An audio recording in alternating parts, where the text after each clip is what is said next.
মা তারাকে প্রথমে বের করে, যেটা মায়ের সোজা রথ, যেহেতু মায়ের যেটা মেন গেট, সেই গেটের রথ এনে মাকে যেভাবে রথ স্থাপনা করা হয়, রথে চাপিয়ে তার যা প্রাথমিক কাজ মানে আরতি ইত্যাদি করার পর আমাদের মাননীয় বিধায়ক এবং আমাদের রামপুরহাট প্রশাসক এনারা রথের দড়িতে প্রথমে হাত দিয়ে রথ পরিচালিত হয়।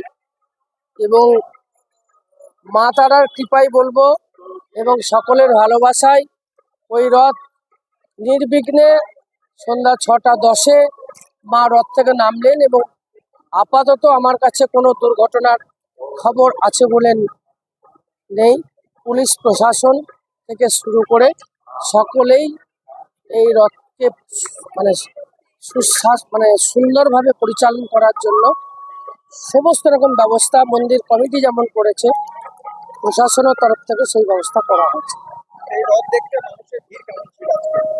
এবারে রথটা যেহেতু একটু অন্য ধরনের, মানে যেহেতু মাননীয় মুখ্যমন্ত্রী রথকে একটা আলাদা মাত্রা দিয়েছেন, সেই জন্য এবারের ভিড় আর 5টা বছরের থেকে 3 গুণ বেশি বলা যায়।